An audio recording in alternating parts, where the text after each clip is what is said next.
Hello and welcome to this next video in the analysis of Romeo and Juliet. We are still in Act 1, Scene 1.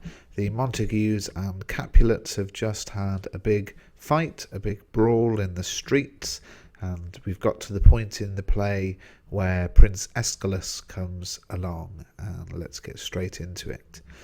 Well, the text will refer to Prince Escalus as either Prince or Prince Escalus. But let's have a little look at his name. His name then is Escalus. Bit of an odd name.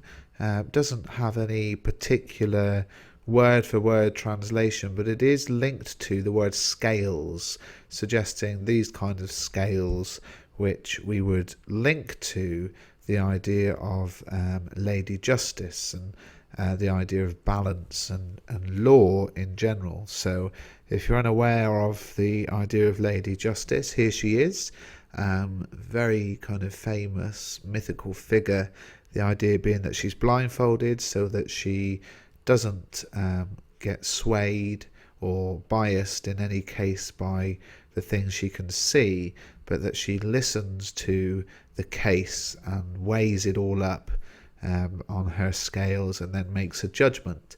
So there's this idea with the character of Prince Escalus that he is obviously the law of the city. He will judge the crimes that are committed. He will judge them fairly, and he will make some kind of decision based on his judgment, and that all comes from his name. So he jumps right in with rebellious subjects. Now, I think that's actually quite an interesting thing, isn't it? Because he's making it very clear, you are my subjects. In other words, I am in charge of you. So the Montagues and the Capulets, up until this point, have been really fancying themselves as a kind of law unto themselves. They're able to do whatever they want. They go around with their weapons and, just kind of strutting their stuff, looking for hassle. But the prince is very clear to say, I am in charge here. You might be these wealthy, well-known, renowned families, but you are my subjects. And I think that's, quite a clever way of starting. Enemies to peace. He's suggesting that they completely hate the idea of peace. They just want to cause trouble. Profaners of this neighbour-stained steel. Profaners means kind of disrespecters. So you're disrespecting the neighbour-stained steel, which is the swords. You're disrespecting and misusing your swords to kill your neighbours. And this idea that the swords are being misused is something that comes up a couple of times in the prince's speech, which kind of makes you think, well, what was the use of the swords? I guess to defend against attack from actual outside enemies. And the prince, in his words here, we see that perhaps he doesn't see the Montague and Capulet row, which in the prologue was described as an ancient grudge. He doesn't see it as an actual cause of enmity, but actually sees it as quite a trivial matter, and certainly something that shouldn't cause a big kick-off. Will they not hear? What ho, you men, you beasts? So he's kind of shouting now. What, aren't they listening? Aren't they listening to me? Hey, guys, listen. And he calls them beasts, suggesting, of course, the connotation there that they are the sort of uncontrollable animalistic instincts of battle and rage, and that they're no better than animals in that way. They're no better than two rival lions clashing. This next line is very sort of poetic, and it's quite funny to think that the prince would have walked onto the scene and said this. It's more like a very well thought through poem. That quench the fire of your pernicious rage with purple fountains issuing from your veins. So what he basically means is that you're so angry it's like a fire, and you put out that fire. Well, you think, how do you normally put out a fire? One way to do it is to put water on it, to put fluid on it. Well, what he's saying here is that you're putting out the fire of your anger with not water, but a different fluid, with red fountains of blood which pour from your veins as you're hacking at each other. on pain of torture. So if you don't stop, you'll be tortured. So he's threatening them with the very kind of thing that they're doing themselves, which is somewhat ironic. From those bloody hands, throw your mistempered weapons to the ground. So their hands are all bloody. They've been, fighting. And he's saying, throw your weapons to the ground. Mistempered, misused, evil. Throw these weapons, which you're again using not for what they're supposed to be used. Throw them to the ground. And hear the sentence of your moved prince. So hear my judgment on you. And moved here means not kind of, oh, isn't that sweet, but angry. So I'm angry, throw down your weapons, and I'll tell you what my decision is the kind of beginning here.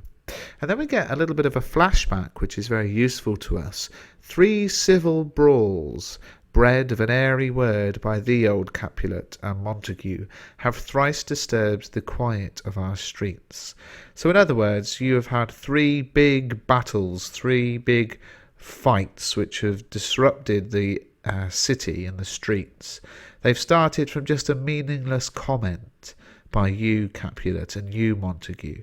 So there we get a real glimpse now that this isn't some kind of just war or whatever. It's just a ridiculous little, you said something that offended me and it all kicked off. So the prince clearly is uninterested in the claims perhaps that there would be validity to the battles, and made Verona's ancient citizens cast by their grave beseeming ornaments to wield old partisans in hands as old, cankered with peace to part your cankered hate. Absolutely amazing bit of speech here, basically saying that the old people, the senior citizens of Verona, have taken out their grave beseeming ornaments. What he's saying is they've taken out what they thought were now just symbols and mementos of past war and fighting, to wield old partisans, to use them again as weapons. So there's this idea that Verona has got a history of real battle and kind of war, and that the old people of Verona who fought in those wars long ago have taken their swords and maybe their shields and their daggers, and they've put them up on the wall as kind of ornaments of mementos of war, and now they're having to take them off the wall and actually use them to fight, because you, Montagues and Capulets, are starting this fight. So weapons, that should just be used as ornaments are being used in battle because you are starting this battle. In hands as old, so that their hands are as old as the swords they're picking down. So it's like an OAP war. Cankered with peace to part your cankered hate. Very, very, interesting imagery here. Very tricky as well. And you have to wonder, even in Shakespeare's day, how many people would have understood this. Cankered means rusted. So what it's basically saying is that the swords of these elderly people are rusted with peace. In other words, they have let them rust because they haven't needed to use them. So Verona has clearly been in a time of peace for, a generation now. And the weapons that were once used in battle, have just rusted away as mementos on the wall. But they're now pulled down and used. They're rusted to part your cankered hate, to part your rusted hate. So this idea here is very, very clever, because hate has rusted the families. And if you think of rust as this deterioration, hate has ruined and has rusted and deteriorated your families, is the connotation. So great snapshot of the history of Verona. If ever you disturb our streets again, your lives shall pay the forfeit of the peace. And this is now going to a very simple and understandable language, which is quite fitting, really, because he's making it as plain as he can. If it kicks off again, if you get into some sort of fight again, you will die for it. For this time, all the rest depart away. But for now, all of you go away. You, Capulet, shall go along with me. So Capulet, Juliet's dad, come with me. Montague, you come along this afternoon. He doesn't want to take them both off together. He wants to speak to them individually to obviously try to get to the bottom of what's going on. To know our further pleasure in this case. So in other words, to know, what I want to do with you. To old Freetown, our common judgment place. So Freetown, which sounds like quite a funny name for a judgment place, is like the court building, like the courthouse. So come along to the judgment place, and then once more on pain of death all men depart. So he says, now everybody leave. If you don't, you will be put to death. Get out of here. And that is the first glimpse we have of Prince Escalus. Now, was a very powerful piece, because we started with a prologue which hinted at, great sorrow, great violence, great romance. Then we had, the Montagues and the Capulets with their banter, their sexual innuendo, the double meanings, the kind of bravado and macho kind of actions. Then we had a fight scene, which would have been great to watch as an audience, no doubt. And then, if you're going to break up a fight scene, you don't want the audience to be like, oh, that's boring, I wanted to see more death. So the prince comes storming in with this massive, powerful speech where he makes it clear what's gone on in the past, what his judgment is now.